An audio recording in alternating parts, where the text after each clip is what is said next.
O livro de Pedro, no capítulo 2, verso 1, segundo Pedro, assim como no meio do povo surgiram falsos profetas, assim também haverá entre vós falsos mestres, os quais introduzirão dissimuladamente heresias destruidoras, até ao ponto de renegarem o soberano Senhor que os resgatou, trazendo sobre si mesmo repentina destruição. E muitos seguirão as suas práticas libertinas, e por causa deles será infamado o caminho da verdade. Também, movidos por avareza, farão comércio de vós, com palavras fictícias. Para eles o juízo lavrado a longo tempo não retarda, e a sua destruição não dorme. Veja que Pedro ele está fazendo uma advertência que, assim como surgiram falsos profetas, haverá entre nós também falsos mestres. E esses falsos mestres vão introduzir dissimuladamente heresias, ao ponto de renegarem o Senhor nosso Deus, aquele que nos resgatou. Que coisa, que advertência muito forte essa de Pedro, quando a atenção do povo é chamada para assuntos da verdade da palavra de Deus, assuntos como a lei de Deus, o santuário celestial, a volta de Cristo, mortalidade da alma, enfim, tantos outros assuntos. Muitos ministros populares, eles começam a perverterem a palavra de Deus. Começam ou interpretam a Bíblia de modo que tranquilize as mentes que questionam.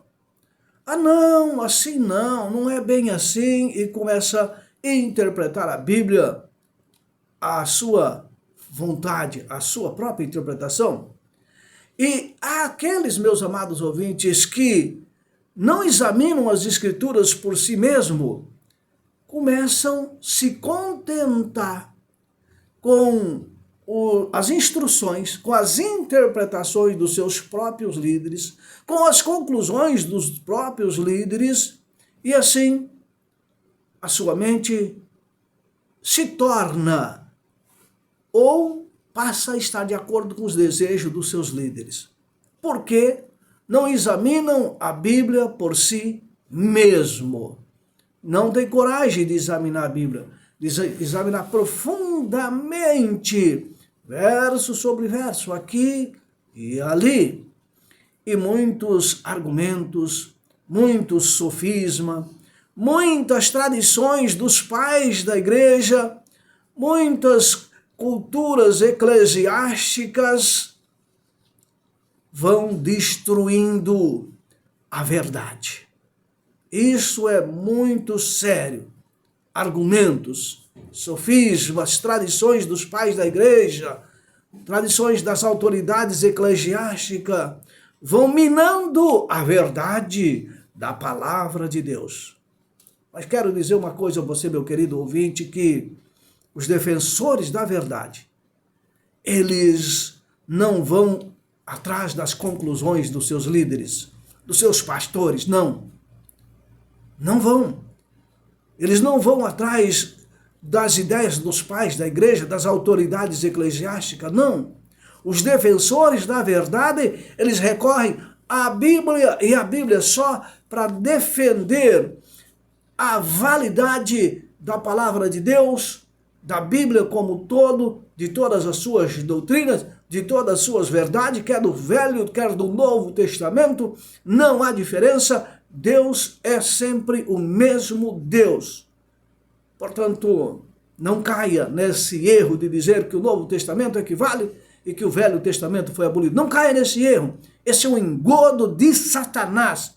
E ele usa as lideranças religiosas para dizer que o Velho Testamento foi abolido. Portanto, homens defensores da verdade, eles recorrem à Bíblia. Eles não aceitam jogar fora das 4 linhas da Constituição de Deus. Eles não aceitam jogar fora dos 10 mandamentos. Não, porque foi Deus que os escreveu com o seu próprio dedo.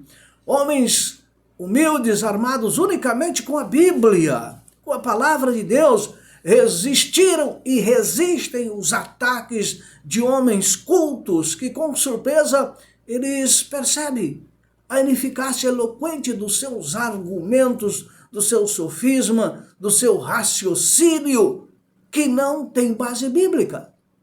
E aí eles ficam, nossa, como esta pessoa simples não é um pastor, não é formado em teologia, não tem o grau de estudo que eu tenho, como estas pessoas são versadas nas escrituras? Não são versadas em filosofias. Sim, meus queridos, Deus usa pessoas humildes, armadas unicamente com a Bíblia, a palavra da verdade, resistindo os ataques de Satanás, os ataques de líderes que com sofisma, com engodos, levam as pessoas ao erro. Você está examinando as Escrituras por si mesmo? Você está indo na conversa, nas teorias, no sofisma dos seus líderes, dos pais da igreja, da tradição? Desculpem. Como é que nós estamos agindo, meus queridos? Sabe que na ausência de testemunho bíblico, muitos esqueceram-se de que o mesmo raciocínio foi empregado contra Cristo, contra os seus apóstolos. Porque não tem argumento bíblico, não consegue argumentar biblicamente, então as pessoas atacam a moral, atacam o caráter, como atacaram a Jesus. Olha, esse age por Beelzebu, esse come com pecadores, esse anda com prostitutas, esse é um glutão. Quando não resolvem ou não conseguem questionar dentro da Bíblia, atacam o caráter das pessoas, como fizeram com Elias. Meu querido, muitas pessoas, ao não compreender as grandes verdades da palavra de Deus, principalmente em relação à lei, principalmente em relação à mudança que houve na lei, então eles questionam, ora, é só vocês, um grupinho de nada, um pouquinho de gente, será se só vocês têm a verdade? Esse monte de gente culta, instruída, sábias, letradas, eles não têm razão, fizeram isso com Jesus. Cadê? Só vocês, é um grupinho de nada. Será que só vocês têm razão? Os grandes e inteligentes não têm razão? Irmãos, amigos, para refutar esses argumentos, basta usar o está escrito. O está escrito. Basta usar os ensinos das Escrituras. Basta usar a história de como o Senhor Jesus lidou com o seu povo em todos os tempos. Deus age, meus queridos irmãos, meus queridos ouvintes, por intermédio daqueles que ouvem a voz de Deus, obedecem à voz de Deus e, sabe, às vezes falam verdades desagradáveis. Às vezes tem que repreender pecados populares. E por isso, Deus não escolhe pessoas de alta posição, pessoas mais cultas. Não, Deus não está interessado em diploma, na sua formação, no seu grito, na sua eloquência. Deus, a maior parte das vezes, ele chama homens simples que confiam no Senhor Jesus Cristo. Homens e mulheres simples que confiam na palavra de Deus, que não estão focados no seu sofisma, nos seus dogmas, nas suas teorias. Homens simples que têm ligação unicamente com a fonte da sabedoria. Homens que, por ter ligação com a fonte da sabedoria, então eles compreendem claramente a Bíblia e conseguem explicar essas escrituras de forma humilde e cabal. Homens que têm pouca instrução acadêmica são por vezes chamados para anunciar a verdade, não porque sejam ignorantes, não, mas porque não são autossuficientes, entendeu? Por isso Deus chama homens simples, porque eles não buscam sua autossuficiência. Homens simples permitem que Deus os instrua, não a sabedoria do mundo. Percebeu? Homens e mulheres simples que aprendem na escola de Cristo, aprendem na humildade, na obediência, e assim se tornam grandes. E para estas pessoas simples, que aprendem aos pés de Cristo, que aprendem na humildade, aprendem na luz da verdade, aprendem assim está escrito, Deus confere honra a estes, os quais homens de grandeza humana são reduzidos à insignificância.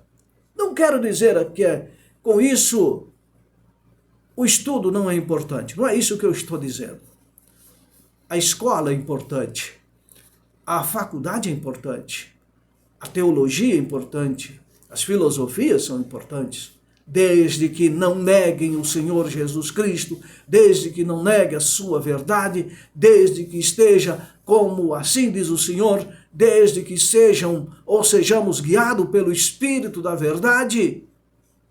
Sim, sabem, amigos, se os nossos queridos do passado, eles acalentassem expectativas destituídas do apoio da Bíblia Sagrada, iriam ser levados a conclusões equivocadas.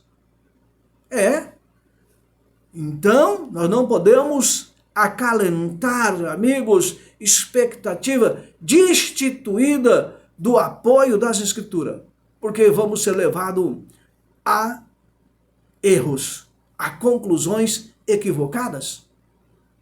Temos que ter o apoio das Escrituras. Portanto, se assim agirmos, nós podemos começar a marcar data para a volta de Jesus. Podemos começar a dizer que a lei foi abolida. Podemos dizer tantas outras heresias que leva a própria igreja, o próprio cristianismo ao desânimo. Começa a levar as pessoas a duvidar da salvação, das verdades essenciais para a salvação. Portanto, cuidado para não vivermos expectativas destituídas de apoio bíblico. E como tem pessoas agarradas nessas expectativas que não tem apoio bíblico, é muito perigoso. Não tem apoio bíblico. Percebeu? É a Bíblia, meu amado ouvinte. É Jesus o caminho. Hoje, como em séculos anteriores, a apresentação de qualquer verdade que às vezes ou que de fato reprove o pecado, reprove o erro da época, ela suscita oposição. Às vezes, reprovar o pecado em um sermão aqui na rádio, uma mensagem aqui na rádio, reprovar o pecado lá na igreja, nos púlpitos das igrejas, ou individualmente, traz oposição, cria ira. Cria ira. Todo aquele que faz o mal, diz a Bíblia Sagrada em João 3,20, ele aborrece a luz e não vem para a luz para que as suas obras sejam reprovadas. Daniel, mas dentro do cristianismo, dentro das igrejas, não tem quem faz mal. Não estou dizendo daquele que mata, que rouba, que adultério, mas às vezes faz mal por mudar a verdade da palavra de Deus. É um grande mal. Foi um grande mal interpretar erroneamente as Escrituras Sagradas e ensinar aos seus fiéis. Um grande mal. Exatamente. Não vem para a luz para que as suas obras sejam reprovadas. Aqueles que não gostam da luz, ele aborrece a luz. Ao verem que assim não podem sustentar as suas atitudes pelas Escrituras, eles decidem mantê-la a todo custo. E de modo malicioso ataca o caráter e os intuitos dos que permanecem na defesa da verdade que é impopular. Percebeu? Verdade impopular, as pessoas não gostam. Verdade impopular. É verdade, mas é impopular. Percebeu? Muitos não a gostam e começam a atacar, então, o intuito, o caráter daqueles, como já mencionei aqui, né? Essa foi uma estratégia adotada em todas as épocas. Elias, ele foi acusado de ser o perturbador de Israel porque ele tinha uma verdade impopular. Percebeu? Noé foi acusado de tantas coisas porque ele tinha uma verdade impopular. Era verdade, mas eles não queriam aceitar que o mundo seria destruído por água, pelo dilúvio. Paulo, ele foi acusado de ser o profanador do templo. Que coisa louca! Como Paulo nunca profanou o templo? Nunca! Mas foi acusado porque ele tinha uma verdade impopular. Porque ele repreendia o pecado. Porque ele dizia que Jesus era o Cristo verdadeiro, Filho de Deus, que morreu e ressuscitou. Porque Paulo pregava o Jesus vivo. Ele foi considerado profanador do templo. E por tantas outras verdades que Paulo pregou. Jeremias, ele foi denunciado como traidor. Como traidor. Então, desde aquele tempo até hoje, os que desejam ser fiéis à verdade têm sido denunciados como revolucionário, como hereges, como facciosos. Ah, esta é uma seita. Isso aí são revolucionários, são hereges, são facciosos, é seita. Não dê crédito a eles, não. É uma minoria, é uns pouquinhos, é um povinho. De todo jeito atacam aqueles que têm a verdade porque pregam verdades impopulares. Multidões que são incrédulas demais para aceitar a segura palavra da profecia, eles receberão com ilimitada credulidade a acusação contra os que ousam censurar os pecados que estão na moda. Esta frase é muito forte. Multidões incrédulas. Incrédulas demais para aceitar a segura palavra da profecia. Então, eles recebem com ilimitada credulidade a verdade e agora acusam, censuram, perseguem aqueles que chamam o pecado pelo nome. Pecados que estão na moda. Pecados que estão na moda. Meus amados, que pecados estão na moda hoje em dia? Você já pensou nisso? E tem muitas igrejas que... é porque cortou o cabelo. É porque a mulher usou uma calça. Porque pinta a unha, porque pinta o cabelo. Tudo bem. Ok. Mas o maior pecado, sabe o que é? A Bíblia diz claramente que pecado é transgressão da lei. Aquele que diz que conhece, mas não guarda, é mentiroso e nele não está a verdade. O maior pecado, meus amados, que está na moda hoje em dia, é a transgressão da lei de Deus. E quando nós transgredimos a lei de Deus, como está escrito em Êxodo 20, vivemos no pecado, como diz João. Esse é o maior pecado que está na moda hoje. E esse pecado leva a outros tantos pecados. Eu transgrido a lei, não me importo com a minha aparência, com meus costumes. A Bíblia tem algumas culturas e tradições, mas isso era para o povo judeu. Tem algumas, não come isso, não bebe aquilo, mas isso era lá para o povo judeus. Enfim, e aí começam a inventar. Esse espírito, ele vai aumentar mais e mais. Vai. Esse espírito de intransigência contra a verdade vai aumentar mais e mais. Enquanto a Bíblia, estou falando aqui para o mundo cristão, não estou falando para aqueles que não têm religião, não. É para o mundo cristão. Esse espírito se levanta, aumenta dentro dos próprios crentes católicos. Espírita que se autodenomina cristãos, não aceitam que os seus pecados sejam chamados pelo nome.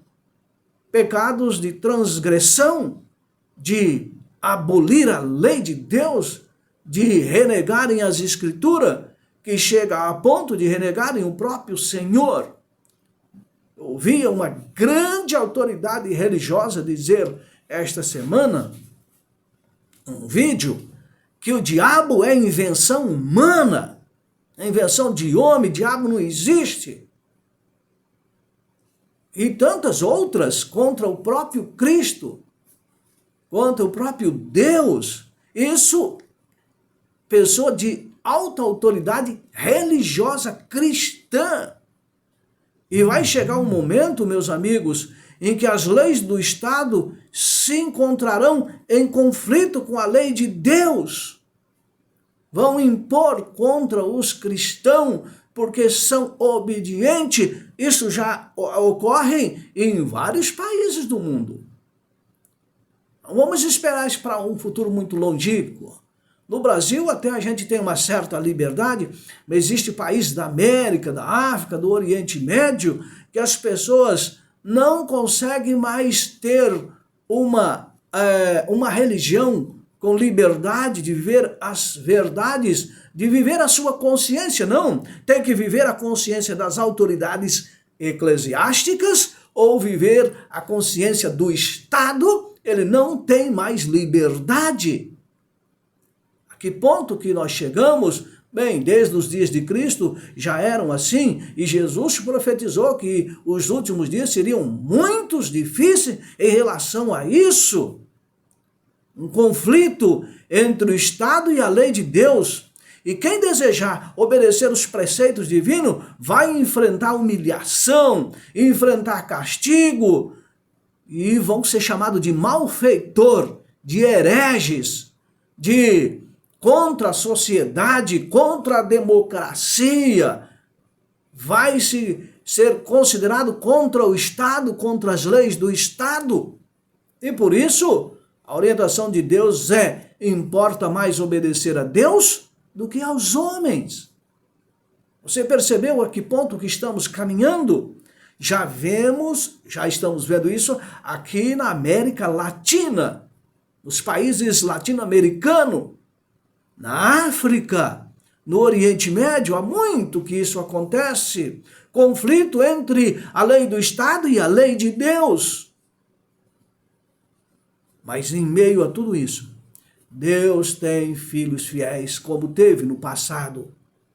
Qual é o dever do mensageiro da verdade, meu amado irmão, meu amado ouvinte? Você é um mensageiro da verdade? Qual é o seu dever?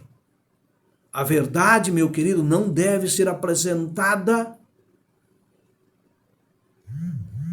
de modo superficial. Esse é o seu dever, o meu, o nosso, o dever de cristão. Ela não deve ser pregada de modo superficial, de forma alguma. Nunca pense nisso. Mesmo que ela possa evitar pessoas. Eu não vou para aquele grupo não, porque eles são muito rígidos, né? Eles têm umas exigências naquela igreja, umas exigências maluca. Não quero. Eu quero uma igreja mais light. Quero uma igreja mais com menos exigência. E isso tem, dentro da nossa cidade tem ocorrido muito. As pessoas mudam de igreja como mudam de comércio, como mudam de roupa. Vão numa igreja, tem muita exigência, eu vou para outra. Tem muita exigência, eu vou para outra. Tem muita exigência aqui, vou para outra. Uma igreja light, uma religiosidade light, que não precisa de Jesus, só basta ter o nome. Eu sou cristão, sou batizado. Eu vou ali na igreja todos os domingos, no sábado, eu vou ali na igreja e canto, eu adoro, eu oro com os irmãos, eu vou lá no monte orar e pronto, estou salvo, todo mundo salvo. Qual é o dever do mensageiro de Deus? Qual é? Não apresentar a mensagem de Deus, mesmo que ela cause oposição. Ou melhor, apresentar a verdade da palavra de Deus, mesmo que ela cause oposição. É isso aí. É como está escrito, como diz o Senhor. Nós não temos motivo, irmãos, para reter o testemunho da palavra de Deus. Não. Mesmo que ela cause oposição. Os reformadores, nossa, que oposição que aqueles homens causaram, hein? Mas foram os reformadores que, através deles, graças a eles, nós temos a verdade da palavra de Deus em mão. Graças a eles, muitas verdades foram restauradas. Como nós lemos em Isaías aqui no sábado passado, restauradores de brechas, restaurador de veredas. Eu e você precisamos receber a graça e verdade, não para nós mesmos, mas para que por intermédio do conhecimento de Deus, possamos iluminar a terra. Talvez eu não consiga iluminar toda a terra, mas posso iluminar o meu vizinho, o meu parente, aquele que está dentro da minha própria casa, do lado da minha casa. Nós, então, devemos receber a graça e a verdade para iluminar o mundo com o evangelho de Deus. Deus tem proporcionado luz aos seus servos nesta geração. Deus tem proporcionado luz no século 21, no ano de 2022, dezembro de 2022. Deus tem proporcionado luz? Sim ou não? Se Deus tem proporcionado luz, nós devemos deixar essa luz brilhar. Deus nunca deixou de proporcionar luz aos seus filhos. Por isso, Ele almeja que dentro de sua casa, dentro de minha casa, tenhamos uma luz por excelência, Jesus. E a sua palavra, a Bíblia, para andarmos de acordo com ela. E o Senhor, Ele orientou. Vai, fale, declare a casa de Israel. Eles não vão dar ouvidos, não, porque eles não querem me dar ouvido. Vai e fale. Diga-lhes, tu lhes dirás as minhas palavras, quer ouçam, quer deixem de ouvir. Percebeu a orientação de Deus? Fale. Fala, Isaías, quer ouçam, quer deixem de ouvir. Repreenda o pecado deles. Estão vivendo em transgressão? Repreenda a sua transgressão. É responsabilidade. Como diz Deus ao profeta Isaías, clama em alta voz, a plenos pulmões, não te detenha, ergue a tua voz como a trombeta e anuncia ao meu povo a sua transgressão, anuncia a casa de Jacó os seus pecados. Oh, meu querido, quando nós somos repreendidos pelos nossos pecados, não é para a gente ficar com raiva, não é para ficarmos nervosos, nossa, aquela pessoa está falando muito disso, está batendo nessa tecla tanto. Sabe, isso é para que nós nos convertemos dos nossos pecados. Cada um de nós temos recebido a luz da verdade. E todos que recebem essa luz da verdade têm grande responsabilidade. A ti, ó filho do homem, te constituí por atalaia sobre a casa de Israel. Tu, pois, ouvirás da minha boca e lhes dará aviso da minha parte. Se eu disser ao perverso, ó perverso, certamente morrerá, e tu não falares, e o perverso morrer no seu caminho, eu requererei a sua vida de suas mãos. Mas se você falar ao perverso para avisar do seu mau caminho, ele se converter do seu mau caminho, ele não morrerá na sua iniquidade. você livrou a você e a alma dele. Percebeu? Que responsabilidade que você, cristão, tem. Que seja o menor, o mais humilde, o mais simples filho de Deus. Que seja o cristão mais humilde, não importa. Que responsabilidade nós temos. Oposição, desprezo, contratempo virá. Só aqueles que em seu coração são escravos do mundo, independentemente da religião que segue, é que em assuntos religiosos agem por conveniência em vez de agir por princípios. Percebeu? Só aqueles que são escravos do mundo agem por conveniência e não por princípio. Ah, é melhor eu viver assim, vai ser mais fácil. Não vai ter oposição, não vai ter perseguição, não precisa de eu me sacrificar. Só os que são escravos do mundo vivem assim. Os que são filhos de Deus, eles vivem por princípios, não por conveniência. Ser melhor ou menos, ser mal ou menos mal para mim. Ser considerado um herege, enfim, não importa. Os que não vivem a escravidão do pecado, eles agem por princípio. Os grandes homens da história do mundo, eles viveram pela fé, pelo princípio, foram ousados. E foram estes grandes homens que levantaram a obra de reforma para esse tempo que estamos vivendo, para o tempo deles e para o tempo que estamos vivendo. Grandes homens, ouçam-me, vocês que sabem o que é direito, vocês, povo que tem a minha lei no coração, ouçam-me, diz Jesus, ele apela. Não temas a censura de homem, nem fiquem aterrorizados com os seus insultos, pois a traça os comerá como a uma roupa. O verme os devorará como a lã, mas a minha retidão durará para sempre, a minha salvação de geração em geração, diz Isaías 51, versos 7 e 8. Ouçam-me, o apelo de Deus nesta manhã é para que nós ouçamos a Ele.